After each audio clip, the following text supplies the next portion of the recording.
ஒரு பெரிய யுத்தம் நடக்க போகுது, தயாரா இருங்க. அதற்கு இந்த 7 நாட்கள் இந்த ஒரு வார்த்தைகளை இரவு 8 மணிக்கு நீங்க 7 தடவை சொல்லணும். அடுத்த 7 நாட்களுக்குள் சாயப்பா உங்க கனவின் மூலமாகவோ இல்லை வேறு ஒரு நபர்களின் மூலமாகவோ உங்களுக்கு ஒரு ஆசீர்வதிக்கப்பட்ட ஒரு செய்தியை சொல்ல போகிறார். முழு மனதோட முழு பதிவையும் கேட்கக்கூடியவர்களுக்கே இந்த வாய்ப்பு. சோதனைகள் வரும்போதும் துன்பங்கள் வரும்போதும் இனி நீங்க ஒரு பிரம்மாண்டமான வெற்றியை அடைய போறீங்க. 100% தீவினை உங்களுக்கு இருக்குது. தீய சக்தி உங்க வீட்டிலையும் உங்க குடும்பத்திலையும் மேலோங்கி நிற்குது. பல தடைகளும் தாமதங்களும் வருவதற்கு காரணமே இந்த ஒரு விஷயம்தான். இதை எல்லாத்தையும் முறியடிக்கணும்னா இந்த 7 நாட்களை கடவுள் உங்களுக்கு வழங்குகிறார். இந்த 7 நாட்களுக்குள் உங்களுக்கு அற்புதத்தை நடத்தியே தீரணும்னு அவர் முடிவு பண்ணியிருக்கார். ஆனால் இந்த 7 நாட்களுக்குள் நீங்கள் செய்ய வேண்டிய வழிமுறைகள் என்ன அப்படின்றது தான் இந்த பதிவில் சொல்லப்பட்டு உள்ளது.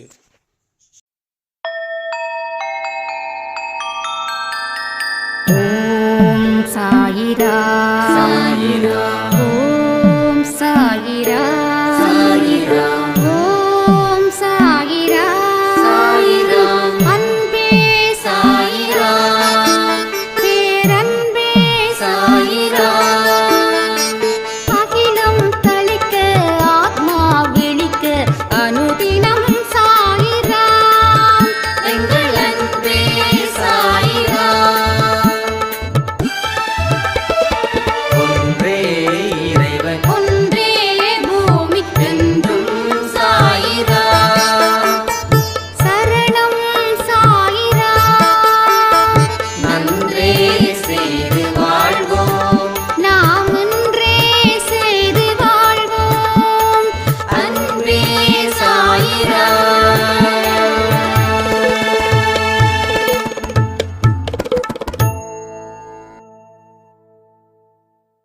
சாய்ராம்.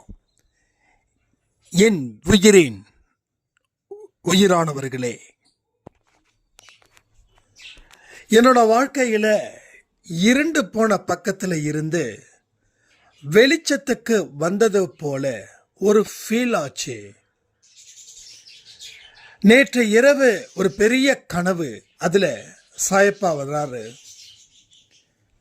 வந்து அன்பேசாய் குடும்பத்தில் இருக்கிறவங்க அத்தனை பேரும் அங்கே இருக்காங்க. எல்லோரும் ஒரு இருட்டு உலகத்தில் இருக்கிறது போலவும், சாயப்பா மட்டும் வெளிச்சத்தோட ஒரு இடத்துல நிற்கிறது போலவும் அந்த காட்சியை பார்க்கும்போது என் மனசுக்குள்ள அவ்வளவு வலியும் வேதனையும் எங்கே போச்சுன்னு தெரியல. நான் ஒரு பரவச நிலையில் இருப்பது போல அந்த மனநிலை எனக்குள்ள இருந்தது. நான் இருக்க பயமேன் உனக்கு அப்படின்ற ஒரு வார்த்தையில் அந்த குரல் அந்த இடம் முழுவதும் கேட்ட உடனே அந்த இடம் முழுவதும் இருட்டா இருந்தது இல்லையா, அது முழு வெளிச்சத்தை பெற்றது. சாயப்பா நம்ம கூடவே இருக்கிறாரு. எல்லோரும் ஓம் சாய்ராம், ஓம் சாய்ராம், ஓம் சாய்ராம் அப்படின்ற ஒரு வார்த்தைகளை ஒலிக்கும் போது அது இந்த அகிலத்துக்கும் கேட்டது போல இருந்துச்சு. இந்த மாதிரி கனவு எனக்கு ஃபஸ்ட்டு டைம் எனக்கு வருது. இதை வச்சு எனக்கு இன்னைக்கு நீங்கள் பதிவை சொல்லணும், நான் இந்த பதிவை கேட்கறதுல ஆர்வமாக இருக்கிறேன் அப்படின்னு ஒரு சாய்ராமுடைய எக்ஸ்பீரியன்ஸை ஷேர் பண்ணாங்க. ஒரு விஷயத்தை நான் சொல்லி ஆகணும். இந்த மாதிரி கனவு ஒரு சாய்ராமுக்கு வந்ததுன்னா இதுதான் முதல் இப்படிப்பட்ட ஒரு கனவு வந்திருக்குதுன்னு அர்த்தம். இதனால கடவுள் நம்ம சாயப்பா நமக்கு என்ன சொல்ல வராரு அப்படின்ற ஒரு விஷயத்த நீங்கள் தெரிஞ்சிருக்கலாம். அது இன்னும் கொஞ்சம் டீட்டெயிலாக தெரிஞ்சுக்கிட்டா உங்கள் கனவுலையும் அவர் வருவார், இல்லை உங்கள் நினைவுலையும் வேற ஒரு மனிதர்கள் மூலமாக வருவார். என்னால் தெளிவாக சொல்ல முடியும், அடுத்த 7 நாட்களுக்குள் உங்கள் நம்பிக்கையை அதிகப்படுத்தி இந்த பதிவில் சொல்லக்கூடிய விஷயத்தை நீங்கள் முழு கவனத்தோட முழு பதிவையும் கேட்டு நடந்தா அடுத்த 7 நாட்களுக்குள்ள உங்களுக்குள்ள ஒரு பெரிய கனவு ஒன்று வந்து சேரும். இல்லைன்னா சாயப்பா போல சில மனிதர்களை நீங்கள் சந்திச்சு அவர்கிட்ட இருந்து ஆசீர்வாதத்துக்கு உண்டான வார்த்தைகளை நீங்கள் நிச்சயமாக கேட்க நேரிடும். ஸோ யாரெல்லாம் முழு பதிவையும் கேட்க தயாராக இருக்கீங்கன்றத கமெண்ட் பண்ணுங்க. ஸோ எந்த நோட்ஸும் எந்த பாயிண்ட்டையும் நான் பின் பண்ணாமல் தான் பேசுகிறேன். எதை முன்னாடி பேசணும் எதை பின்னாடி பேசணும்னு நான் முடிவு பண்ணுறது இல்லை. எல்லாமே முடிவு பண்ணுறது சாயப்பா, பிரபஞ்சம், தெய்வீக சக்தி, நமக்குள்ள இருக்கக்கூடிய ஆத்ம சக்தி, எல்லாமே தான். நாம பேசுறது எல்லாமே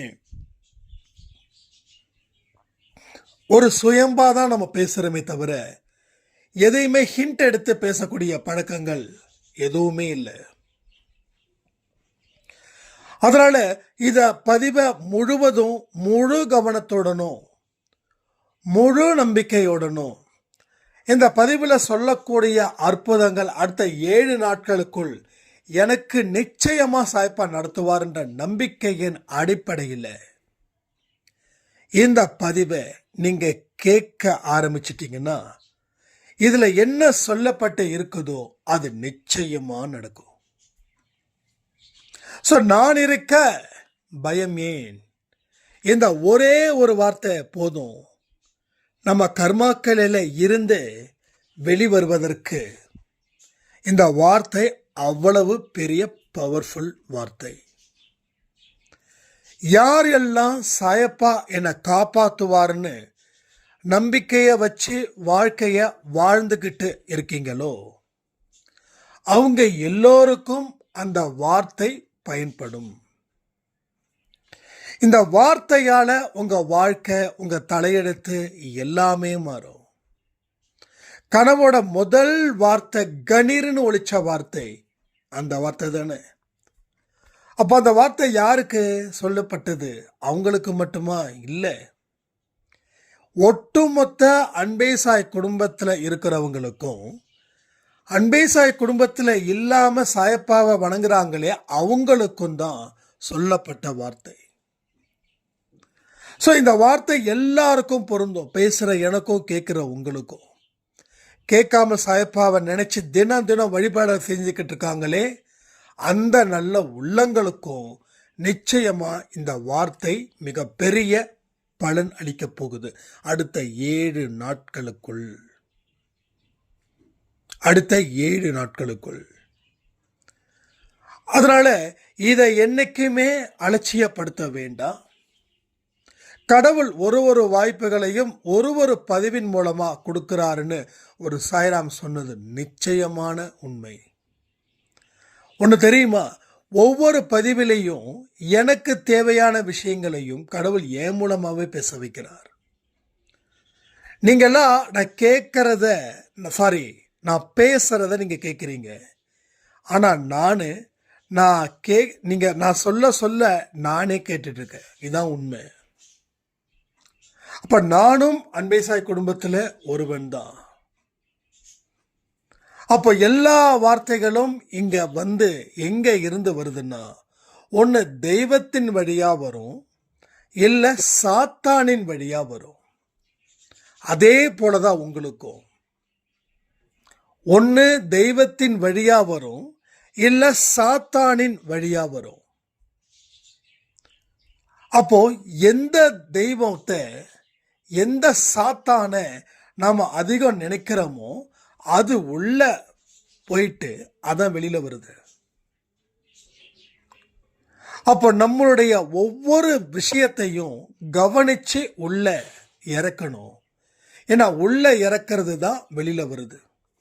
வெளியிலே வந்து வெளியிலே போல, உள்ள வந்து தான் வெளியில போகுது. திடீர்னு நீங்க எரிமலை மாதிரி வெடிக்கிறீங்கன்னா உள்ள அவ்வளவு கோபம் அதிகரிக்குது. அதனுடைய வெளிப்பாடு தான் நீங்க எரிமலையா நீங்க வெடிக்கிறீங்கன்றது மட்டும் உண்மை. ஸோ எரிமலையா வெடிக்கக்கூடிய பகுதிகள் தான் இவைகள். அப்ப எரிமலையா வெடிக்கும் போது நீங்க சாத்தானின் மறு பிம்பமா மாறுறீங்க. மற்றவங்க கிட்ட அன்பை காட்டும் போது நீங்க கடவுளுடைய பிள்ளைகளா மாறுறீங்க. நீங்க யாரோட பிள்ளைன்றத உங்க வார்த்தை உங்க வாழ்க்கை முடிவு பண்ணும். அது முடிவு பண்றது உண்மை. நிறைய பேரோட அனுபவம் இங்க அப்படிதான் இருக்கு. என்னுடைய அனுபவம் எப்படிப்பட்டதா இருக்குதோ அதன்படிதான் மற்ற அனுபவங்களும் இருக்குது. ஆக மொத்தம் நாம சொல்லக்கூடிய வார்த்தைகள் 100க்கு 100 எல்லாம். ஏன்னா எல்லாமே மேலே இருந்து வந்து அது வெளிப்படுது, அவ்வளவுதான். ஸோ ஒரு விஷயத்தை புரிஞ்சுக்கோங்க, அவர் இருக்கும்போது நாம ஏன் பயப்படணும்? இதுக்கு என்ன பதில்? அவர் உயிரோட இருக்கிறாரு, பரிசுத்த ஆவியா இருக்கிறாரு, கண்ணுக்கு தெரியாம உங்க வீட்டில் உங்க கூட இருக்கிறாரு. நீங்க போற இடத்துல எல்லாம் அவர் இருக்கிறாரு. நீங்க தூங்குற இடம், சாப்பிட்ற இடம், எல்லா இடத்துலையும் நிறைஞ்சு நிற்கிறாரு நம்ம சாயப்பா. காத்தா இருக்கிறாரு, பொருளா இருக்காரு, வேறு உயிரினமா கூட நம்ம கூட இருக்கிறாரு. எத்தனையோ குழந்தைங்களை நம்ம ரோட்டில் பார்க்குறோம். அந்த குழந்தைங்க காரணமே இல்லாம சிரிச்சுட்டு போவாங்க. கவனிச்சிருக்கீங்களா? காரணமே இல்லாம சிரிப்பாங்க. ஏன்னா அது எல்லாமே சாயப்பாவோட வெளிப்பாடு தான். ஸோ அண்டமும் பிண்டமும் யாரு? சாயப்பா நிறைஞ்சு நிறைஞ்சு நிறைஞ்சு இருக்கார். அவர் இல்லாத இடம் அப்படின்னு எங்கேயுமே இல்லை. அப்போ ஏன் நமக்கு பயம் வருது வாழ்க்கையை நினைச்சு? இதற்கு சரியான பதில்களை நீங்க சொல்லணும்னு நான் எதிர்பார்க்கிறேன். ஏன்னா எனக்கு பதில் தெரியல, அதனால தான் உங்ககிட்ட அந்த பதில் கேட்குறேன். எல்லாம் அவர் இருக்கிறார், எல்லா இடத்துலையும் அவர் இருக்கிறாரு. அவர் இருக்கும்போது நமக்கு என்ன பயம்? அதுக்கு பதிலை சொல்லுங்க. உங்க மனசுல என்ன இருக்குதோ அதுதான் பதில். நீங்க சொல்லுங்க, தப்பே கிடையாது. இங்க யாராவது சிரிக்கட்டும், யாராவது அசிங்கப்படுத்தட்டும், அது பிரச்சனையே இல்லை. ஸோ அதை பற்றி ஃபீல் பண்ண வேண்டிய அவசியமே இல்லை. உங்களுக்கு தெரிஞ்சதை நீங்கள் ஆனஸ்டாக சொல்கிறீங்க, அவ்வளோதான். சிரிக்கிறவங்க, கிண்டல் பண்ணுறவங்க அவங்க அப்படி தான் பண்ணுவாங்க, அவங்க அப்படி தான் செய்வாங்க. ஏன்னா அது அவங்க வேலை. அப்போ அந்த விஷயத்தை நாம் மாற்ற முயற்சி பண்ணுங்க. ஒரே நாளில் மாறாது. ஒரே நாளில் என்னைக்கும் எப்பயும் மாறாது. ஒரே நாளில் இந்த கர்மா மழை போல வரல. பல நாள் எடுத்துக்கிச்சு, பல பல பல நாள் எடுத்துக்கிச்சு. எடுத்து எடுத்து எடுத்து எடுத்து தான் இன்னைக்கு எவ்வளவு பெரிய பிரம்மாண்ட மழையை அது ஏற்படுத்தி இருக்குது. ஸோ இந்த மழையை வெட்டணும்னா ஒரே நாளில் வெட்ட முடியாதுல்ல. பகுதி பகுதி பகுதி பகுதி பகுதியாக தானே வெட்டணும். ஸோ அப்படி தானே நம்ம வெட்டிட்டு இருக்கணும். ஸோ வெட்ட ஆரம்பிக்கும் போது தான் நம்பிக்கை வரும். ஒரு வேலையை ஆரம்பிக்கும் போது இருக்கக்கூடிய நம்பிக்கை அந்த வேலையை செய்யாமல் இருக்கிற இடத்துல இருக்கிறது இல்லை. கவனிச்சிருக்கீங்களா? துணிஞ்சு செய்யும் போது நமக்கு நம்பிக்கை வருது. ஆனால் அந்த வேலை செய்யாத வரைக்கும் அது ஒரு பெரிய மலைப்பா நிற்குது. இது என்னால் முடியுமா, இது என்னால் எப்படி முடியும், அந்த மைண்ட் செட்டுக்குள்ளே நாம் போகிறோம். ஸோ அடுத்த 7 நாட்களுக்குள் உங்களுக்கு ஆச்சரியமும் அபூர்வமும் கலந்த ஒரு நாட்களாக இருக்கும். இன்னைக்கு சனிக்கிழமை. அடுத்த சனிக்கிழமைக்குள்ள உங்கள் வாழ்க்கையில் ஒரு முக்கியமான, ஒரு சந்தோஷமான, ஒரு ஆனந்தமான ஒரு நம்பிக்கையான செய்தி உங்களுக்கு நிச்சயமா ஒன்று கனவின் மூலமா, இல்லை மனிதர்கள் மூலமா, இல்லை வேற ஏதாவது ஒரு வழியில் அது உங்களை அடையும். கடவுள் ஒரு விஷயத்தை உங்களுக்கு கொடுக்கணும் அப்படின்னு முடிவு பண்ணிட்டாருன்னா அதை ஏதோ ஒரு வழியில் நிச்சயமா கொடுத்து உதவுவார். அதை எவனாலையும் தடுக்கவே முடியாது. உங்க பாவங்கள் மன்னிக்கப்படுகிறது, அதை புரிஞ்சுக்கோங்க. பாவங்கள் மன்னிக்கப்பட்டவனுக்கு அந்த 7 நாட்கள்ல வரும். ஸோ தினமும் பாவம் செஞ்சுக்கிட்டு இன்னும் 7 நாட்களுக்குள்ள வரல அப்படின்னு கேள்விகள் கேட்கறது முட்டாள்தனம். ஸோ இத்தனை நாள் நீங்கள் பாவங்கள் செய்தாலும் இன்று முதல் அடுத்த 7 நாளைக்கு ஜாக்கிரதையாக இருங்க. பாவத்தை செய்யாதீங்க. நல்ல வார்த்தைகளை பேசுங்க. உங்கள் வாழ்க்கையில் எதுவும் உங்களை மீறி நடக்காதுன்ற நம்பிக்கையோட பயம் இல்லாமல் இந்த 7 நாட்களை நீங்கள் கொண்டாடுங்கள். அடுத்த 7வது நாட்கள்ல முடிஞ்சிடும். நேற்று கூட நம்ம என்ன சொன்னோம்? 7 கதவு சொன்னோமா 7 கதவு. அதே போல இதுவும் 7. என்னன்னு தெரியல, தொடர்ந்து 7 வருது. மறுபடியும் சொல்றேன், நம்ம எந்த நம்பரையும் இந்த நம்பரை சொல்லணும் அப்படின்லாம் இல்லை. மேலே இருந்து வரக்கூடிய அந்த நாள் தான் 7. நேற்று பதிவு கூட சரியாக நிறைய பேர் போய் சேரலையோன்னு டவுட்டாக இருக்குது. ஏன்னா கொஞ்சம் ரொம்ப லேட்டாக பப்ளிஷ் ஆனதால். ஸோ நேற்று பதிவை தயவு செய்து மிஸ் பண்ணாதீங்க. ஏகப்பட்ட விஷயங்கள் அந்த பதிவில் இருக்குது. அந்த பதிவெல்லாம் நிச்சயமாக சரி. வாழ்க்கையில் இவ்வளவு கஷ்டப்படுறேன், நான் இவ்வளவு நேர்மையாக இருக்கேன், சாயப்பாவை நம்பி தான் நான் வாழ்ந்துக்கிட்டு இருக்கேன் அப்படின்னு சொல்கிறவங்களுக்கு அருமையான அற்புதமான ஒரு அதிசயம் ஏற்படுத்தக்கூடிய பதிவு தான் நேற்று இரவு 8 மணி பதிவு. நான் மறுபடியும் ஸ்டேட்டஸில் வைப்பேன் பாருங்கள். இந்த ஸ்டேட்டஸில் வைக்கிறதெல்லாம் திருப்பி உங்களுக்கு ரீகால் பண்ணதான்.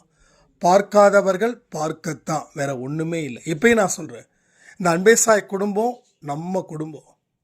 இங்கே எல்லோரும் தலை நிமிர்ந்து வாழணுன்றதுக்காக இது சாயப்பாவால் உருவாக்கப்பட்டது தான் இந்த குடும்பம்.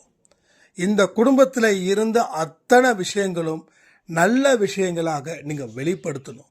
நீங்கள் ஒரு சாட்சியாக இருந்து நீங்கள் சாதிக்கக்கூடியவர்களாக மாறணுன்றது சாயப்பாவுடைய விருப்பமாக தானே இருக்குது. சரி, அடுத்த ஒரு வார்த்தை என்ன நடந்தது? அவர் இருக்கும் இடம் வெளிச்சமாக இருந்தது. என்னைக்குமே ஒரு விஷயம் புரிஞ்சுக்கணும், அவர் எல்லா இடத்துலையும் இருக்கிறாரு. அவர் வெளிச்சத்தில் தான் இருக்காரு. அந்த வெளிச்சம் எங்கிருந்து வருது? அதுதான் பிரபஞ்சம். அங்கே இருந்து தான் அந்த வெளிச்சம் உருவாகுது. அவர் அவ்வளவு சக்தியானவர், அவ்வளவு பலம் வாய்ந்தவர். உலகமே இருட்டு, ஆனால் அவர் இருக்கக்கூடிய இடம் வெளிச்சம். அப்போ ஒரு தெய்வம் வெளிச்சமா இருக்குதுன்னா அந்த தெய்வம் இருண்டு போன அத்தனை பேருக்கும் வெளிச்சத்தை கொடுக்கறது தான் அதனுடைய இயல்பு. தெய்வத்துடைய இயல்பை புரிஞ்சுக்க முயற்சி பண்ணிட்டா தெய்வத்தை நம்ம என்னைக்குமே கைவிட மாட்டோம். தெய்வத்தை என்னைக்கும் கைவிட மாட்டோம். என்ன உங்களுக்கு பிரச்சனைன்னா, அடிக்கடி எங்கேயாவது ஓவர் ஸ்ட்ரெஸ் ஆகுறீங்க, அங்கே தான் உங்களுக்கு நம்பிக்கை குலையுது. ஸோ இது சாத்தானால் ஏற்படுத்தக்கூடிய ஒரு விஷயம். நிச்சயமாக சொல்கிறேன், இங்கே சாத்தான் அப்படின்ற ஒரு தீயவன் இங்கே இருக்கிறான். அவன் உங்கள் மைண்டை டிஸ்டர்ப் பண்ணிக்கிட்டே இருப்பான். நீ நல்லதை செஞ்சால் அவனுக்கு பிடிக்காது. நீ நல்லதை செய்யும்போது அதன் மூலமாக ஒரு அவமானத்தை ஏற்படுத்த அவன் காய் நகர்த்துவான். அப்போ நீ நல்லது செஞ்சால் எனக்கு வாழ்க்கையில் எவ்வளவு பெரிய பாவம் வந்து சேருது, நான் ஏன் நல்லது செய்யணும் அப்படின்னு நினைக்கும்போது அந்த சாத்தான் கையை தட்டி சிரிக்கிறான். எப்படி என்னோட வலையில் தொடர்ந்து நான் விட வச்சிருக்கேன் பாத்தியா அப்படின்னு கடவுளுக்கு அவன் சவால் விடுறான். கடவுள் என்னைக்குமே போலியான வாக்குறுதியை கொடுக்க மாட்டார். ஆனால் சாத்தான் போலியான வாக்குறுதியை மட்டும்தான் கொடுப்பான். கடவுள் உண்மையான சந்தோஷத்தை தான் கொடுப்பாரு. ஆனால் சாத்தான் போலியான சந்தோஷத்தை நிறைய நிறைய நிறைய கொடுப்பான். கடவுள் என்னைக்குமே கஷ்டப்படு, அதற்கு அப்புறமா உன் வாழ்க்கை வாழ முடியும்னு. ஆனால் சாத்தான் சொல்லுவான், நீ எவ்வளவு கஷ்டமாக இருந்தாலும் சந்தோஷத்தோட இரு, பாவங்கள் செய்யும்போது உனக்கு சந்தோஷம் பிறக்கும், அப்போ நீ கஷ்டப்படுறது கூட மறந்து போயிடும், உன் கஷ்டத்தை நீ மறந்த நிலையில் நீ சந்தோஷமாக இருப்ப அப்படின்னு சொல்லுவான். ஸோ சாத்தானுடைய பகுதியும் தெய்வத்தோடைய பகுதியையும் நாம் தெளிவாக இந்த 3-4 பாயிண்டில் சொல்லியிருக்கோம் இல்லையா. இதை என்னைக்கும் நீங்கள் துக்கப்படும் போது, பாவம் செய்யும்போது இதை நினச்சிக்கோங்க. ஸோ இது சாத்தானுடைய வீழ்ச்சி. நீ எவ்வளவு தான் என்னை சோதிச்சாலும் நான் கடவுளுடைய பிள்ளையாக தான் இருப்பதை தவிர உனக்கு பிள்ளையா இருக்க மாட்டேன் அப்படின்னு மனதார சொல்லுங்க. துன்பப்படும் போது பாவங்கள் செய்வீங்க இல்லையா, அப்போ சொல்லுங்க. அப்போ தெய்வம் உங்களுக்கு இன்னும் அடுத்த அடியை எடுத்து கொடுக்கும். ஸோ சோதிக்கிறவன் தெய்வம் சோதிச்சு பரிசுத்தமாக, இப்போ ஒரு நகையை கொடுக்குறான்னா அந்த நகையை பரிசோதிக்கிறாங்க. இது சுத்தமான நகையா, எத்தனை கேரட்டில் ஆனத நகை அப்படின்னு சொல்லி எல்லாமே கரெக்டாக தெளிவாக பண்ணுறாங்க. ஆனால் பித்தளை நகையை யாரும் சோதிக்கிறது இல்லை. சரியா? ஸோ இதை மைண்டில் வச்சுக்கோங்க. நமக்கு சோதனை வருதுன்னா நம்மளை கடவுள் அடுத்த ஒரு இடத்துக்கு அழைச்சிட்டு போகிறாருன்னு அர்த்தம். ஆனால் அவர் வைத்த சோதனையில் நீங்கள் விழுந்துடக்கூடாது. இன்னும் ஸ்ட்ராங் பண்ணணும், இன்னும் பலத்தை பெருக்கணும். பலம் இருக்கிற வரைக்கும் யாராலையும் உங்களை எந்த காரணத்தாலையும் அசைக்க முடியாதுன்றத உள்வாங்கி அதை வெளிப்படுத்துங்க. வெளிப்படுத்தக்கூடிய ஒரு தருணமும் வாழ்க்கையில் உங்களுக்கு கிடைக்க வேண்டிய அத்தனை நல்ல விஷயங்களும் தொடர்ந்து உங்களுக்கு கிடைச்சிக்கிட்டே இருக்கும். அதில் என்றைக்குமே பின்வாங்காதீங்க. உங்கள் லைஃப் அப்படின்றது இன்னும் முடியல. என்னைக்கு உங்கள் ஜென்மாஸ் முடியுதோ அன்னைக்கு தான் முடியுதுன்னு அர்த்தம். ஸோ உடலை வச்சு வாழ்க்கை வாழ வேண்டாம், ஆன்மாவை வச்சு வாழ்க்கையை வாழ்ந்து பாருங்க. அந்த ஆன்மாவை எங்கே கொண்டு போய் சேர்க்கணும் அப்படின்ற ஒரு புரிதல் அன்பை சாயில் சொல்லியிருக்கோம். அதை அங்கே கொண்டு போய் சேர்க்கிற வரைக்கும் பாடுபடுங்க. சித்திரவதை நினைக்க வேண்டாம். இதெல்லாம் கடவுள் கொடுத்த ஒரு வாய்ப்பு நினச்சிக்கோங்க. துன்பம் வரும்போதெல்லாம் கடவுள் கொடுத்த வாய்ப்புன்னு. ஏன்னா துன்பப்படும் போது உங்கள் பாவங்கள் கழியுது, துன்பப்படும்போது உங்கள் புண்ணியங்கள் அதிகரிக்குது. ஸோ பாவங்கள் கழியணும், அப்போ தான் சந்தோஷம் பெருகும். ஒருத்தன் போனாதான் இன்னொருத்தன் வருவான். ஆனால் உள்ளுக்குள்ளே இருக்கிறவன் தீங்கு விளைவிப்பவன். அவனை போகணுன்னா நம்ம படாத படணும், அவன் காலில் விழுந்து கெஞ்சணும், இல்லை அவனை அதிகாரத்தோட மிரட்டணும். ஆனால் அதிகாரத்தோட மிரட்ட முடியாது, அவன் காலில் விழுந்து கெஞ்சணும். அப்போ அவன் மனம் இறங்கி போவான். அப்போ தான் நல்லவன் ஒருத்தன் வருவான், அவன் தான் வாழ வைப்பான். இன்றைக்கி நாம் படக்கூடிய பல துன்பங்கள் அந்த தீயவனோட காலில் விழுந்து வணங்குறோம். உனக்கு தெரியாமல் என் மனசுக்குள்ளே கொண்டு வந்துட்டேன், இதனால் எவ்வளோ பாவங்களை நான் செஞ்சுருக்கேன், என்னை விட்டு போன்னு அவன் இன்னமும் நிறைய சோதனையை உட்படுத்துவான். இன்னும் சந்தோஷமான செய்திகள்லாம் இருக்குது, நீ ஏன் அந்த கடவுளுடைய காலில் விழுறன்னு சொல்லுவான். அப்போ நீங்கள் எதற்கும் அடிப்பணியாமல் இல்லை நீ போன்னு சொல்லுங்கள். அப்போ கடவுள் பார்ப்பாரு, அவன் தான் கதறான்ல, போன்னு சொல்லி அவன் கதறான்ல, இன்னமும் நீ அங்கே இருக்கிறியா அப்படின்னு சொல்லி ஒன்று கடவுளே வலுக்கட்டாயமாக அவனை தூக்கி எறிவார். இல்லை உன்னோட அழுகையால் அவன் சரி நீ இல்லைன்னா இன்னொருத்த, எனக்கு இந்த நாட்டில் என்னோட பிள்ளைகள் ஜாஸ்தி, நான் எதுக்கு உங்ககிட்ட இருக்குன்னு சொல்லி அந்த தீயவன் போயிடுவான், அந்த சாத்தான் போயிடுவான். ஸோ இதெல்லாம் உங்களுக்கு கற்பனையாக தெரியலாம், ஆனால் ரியல் இதுதான். பாவங்கள் செய்யறதுக்கு ஒரு இடம் இருக்குது, நல்லது செய்யறதுக்கும் ஒரு இடம் இருக்குது. எல்லாமே எந்த இடம்? உங்கள் இதயம். ஸோ இதயம் சுத்தமாக இருக்கணும், இதயம் பரிசுத்தமாக இருக்கணும். இதயத்தில் இருந்து தான் வரக்கூடிய வார்த்தைகள் தான் இங்கே கடவுள் பிள்ளையா சாத்தான் பிள்ளையா அப்படின்னு சொல்லி உன்னை வேறுபடுத்தி பிரித்து காட்டுது. ஸோ சாத்தானுக்கும் கடவுளுக்கும் நடக்கக்கூடிய யுத்தத்தில் நீ கருவியாக பயன்படுற. நீ யார் பக்கம் நிற்கணும்? கடவுள் பக்கம் நிற்கணும். கடவுள் பக்கம் நின்று போராடு. சாத்தானை நிச்சயமாக வீழ்த்த முடியும். அந்த சாத்தான் அப்படின்றது தான் பாவம். அந்த பாவத்தின் விளைவாக நம்ம இவ்வளவு பெரிய ஒரு துன்பத்தின் வாழ்க்கையை வாழ்ந்துட்டு கொள்ளையா, இந்த துன்பத்தினோட வாழ்க்கைக்கு முற்றுப்புள்ளி நம்மால் நிச்சயமாக வைக்க முடியும். இதை தான் நீங்கள் மைண்ட் அளவில் புரிஞ்சுக்கணும். பல விஷயங்களை கேட்டு தெரிஞ்சுக்கோங்க. சில விஷயங்களை உங்களுடைய ஆன்மீக ரீதியாக முயற்சி பண்ணுங்க. நீங்கள் கொஞ்சம் தனியாக இருக்கிறது ரொம்ப நல்லது. ஏன்னா நிறைய விஷயங்கள் நீங்கள் என்ன தப்பு பண்ணுறீங்க, என்ன செஞ்சுக்கிட்டு இருக்கீங்க அப்படின்றத யோசித்து பார்க்க உதவும். அப்போது அவர் அந்த இடத்துல அந்த கனவில் ஒரு வெளிச்சத்தில் அவர் இருக்கிறாரு. அவரே வெளிச்சத்தை எல்லாருக்கும் கொடுக்குறாரு. அவருடைய வெளிச்சம் மெல்ல மெல்ல இருண்டு போன நமக்கு ஒரு மிகப்பெரிய வெளிச்சத்தை கொடுக்குது. வெளிச்சன்றது நம்பிக்கை, இருட்டுன்றது அவநம்பிக்கை. வெளிச்சம் அப்படின்றது வெற்றி, இருட்டுன்றது தோல்வி. அப்போ இன்னைக்கு சாயப்பா உங்களை கண்டெடுக்கிறார். அவர் தான் இன்னைக்கு தான் முழுக்க உங்களை பார்க்குறாரு. இந்த பதிவின் மூலமாக சொல்லப்பட்ட விஷயத்தை என் குழந்தை எப்படி எடுத்துக்கிறாங்க அப்படின்னும் போது அந்த எண்ணம் ஒரே நேரத்தில் அவருக்கு சட்டுன்னு புரியுது. இந்த பதிவின் மூலமாக உங்கள் வாழ்க்கையில் நீங்கள் மாற்றத்தை ஏற்படுத்த போகிறீங்களா, இல்லை இந்த பதிவின் மூலமாக அலட்சியப்படுத்த போகிறீங்களான்னு. அது ஏற்றுக்கொள்ளப்பட்டவர்கள் கடவுளால் ஏற்றுக்கொள்ளப்படுகிறது. ஏற்றுக்கொள்ளப்படாதவர்களை சாத்தான் மீண்டும் ஏற்றுக்கொள்ள போகிறான். இது சாத்தானுக்கும் கடவுளுக்கும் நடக்கக்கூடிய யுத்தம். வாக்குத்தத்தம் வச்சுக்கலாமா? கடவுளுக்கும் சாத்தானுக்கும் நடக்கும் யுத்தத்தில் நான் கருவியாக செயல்படுகிறேன். இது மட்டும் போதும். இது பெருசாக இருக்குன்னு நினைக்கிறேன்.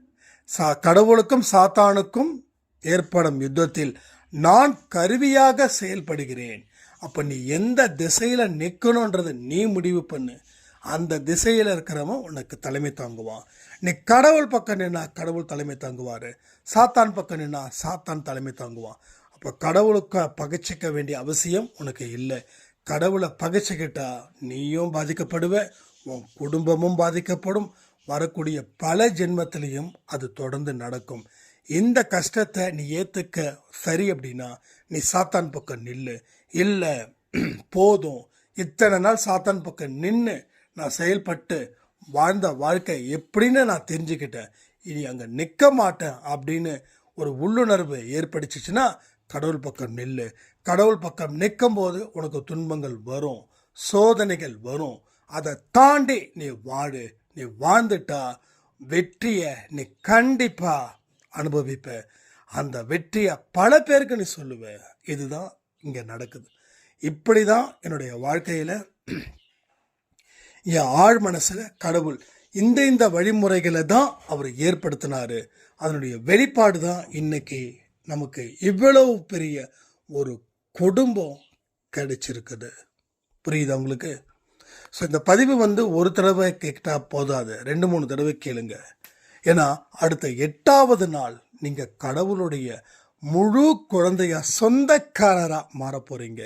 அதற்காக தான் இதை திரும்ப திரும்ப சொல்கிறேன்.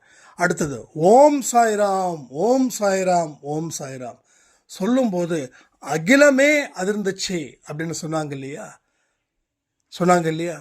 நம்ம இன்னைக்கு என்ன திரும்ப பண்ணலாம்? எல்லோரும் அவங்கவுங்க வீட்டில் இருந்து இன்னைக்கு கரெக்டாக 8 மணிக்கு ஓம் சாய்ராம், ஓம் சாய்ராம், ஓம் சாய்ராம் அப்படின்னு 7 முறை, ஒன்று சத்தமாக சொல்லுங்க, இல்லை மனதார சொல்லுங்க, 7 தடவை சொல்லுங்க. ஏன்னா 7வது நாளில் கிடைக்கக்கூடிய அந்த அதிசயத்துக்கு நாம் ஓம் சாய்ராம், ஓம் சாய்ராம், ஓம் சாய்ராம் இதை 7 தடவை 7 நாள் 8 மணிக்கு கரெக்டாக சொல்லணும். 8 மணிக்கு. நான் ஒர்க்கில் இருக்கேன், நோ ப்ராப்ளம், நீங்கள் மனதார சொல்லுங்கள். ஆனால் தயவு செய்து இந்த நேரத்தையும் இந்த வார்த்தையையும் மிஸ் பண்ணாதீங்க. இது மிஸ் பண்ணிங்கன்னா உங்களுக்கு கிடைக்க வேண்டிய நல்ல விஷயங்கள் கிடைக்காம போயிடும். ஒரு பதிவும் 10-20% உங்கள் கர்மாக்களை தாண்டுவதற்காகத்தான் இங்கே இருக்குதுன்றதை யோசிச்சுக்கோங்க. இன்னமும் நான் கஷ்டத்தில் தான் இருக்கிறேன் சாய்ராம் அப்படின்னா ஒரே ஒரு விஷயம், அவ்வளவு பாவங்கள் இருக்குது, உங்களுக்கே தெரியாது. நீங்கள் முன்ன இருந்ததை விட இப்போ 100 மடங்கு நல்லா இருக்கீங்கன்னு அர்த்தம். ஒரு அம்மா சொன்னாங்க, அன்பே சாயில் இருக்கக்கூடிய பதிவுகளை கேட்கலன்னா என் வாழ்க்கை எங்கேயோ மாறி தொலைஞ்சு போயிருக்கும், ஆனால் இன்றைக்கி நான் நிற்கிறேன் அப்படின்னு. நீங்கள் கமெண்ட் படிக்கிறவங்களுக்கு தெரியும். கமெண்ட் தயவு செய்து படிங்க. கமெண்ட் படிக்கிற ஒவ்வொருத்தவங்களும் அதை லைக் பண்ணுங்கள், அந்த கமெண்ட்டை லைக் பண்ணுங்கள். ஏன்னா ஒரு விஷயத்தை ஒருத்தவங்க சொல்கிறாங்க அப்படின்னா நீங்கள் அதை அக்செப்ட் பண்ணுறதுக்கு உண்டானது தான் அந்த கமெண்ட்டில் லைக் பண்ணுறது. அது புரியுதா உங்களுக்கு? லைக் பண்ணிவிட்டு திருப்பி ரிப்ளையும் கொடுங்க. இன்னமும் நீங்கள் அலட்சியப்படுத்திக்கிட்டே இருந்தீங்கன்னா உங்கள் வாழ்க்கையை சத்தியமாக காப்பாற்ற முடியாது, யாராலையும் காப்பாற்ற முடியாது. சொல்லக்கூடிய விஷயங்கள் உங்கள் மனசுக்குள்ளே போகலைன்னா அந்த சாத்தான் தடுக்கிறான்னு தானே அர்த்தம். அந்த சாத்தானை நீங்கள் தான் விரட்டி அடிக்கணும். அதுதான் கடவுள் உங்களுக்கு கொடுத்த ஒரு விஷயங்கள். அதை நீங்கள் சரி பண்ணிட்டீங்கன்னா வாழ்க்கையில் ஒரு பிரம்மாண்ட வெற்றியை பெறலாம். அடுத்த 7வது நாள் நடக்கக்கூடிய அற்புதத்துக்காக நானும் காத்திருக்கிறேன் அப்படின்னு சொல்லி இந்த பதிவை நான் முடிக்கிறேன். ஜெய் சாய்ராம்.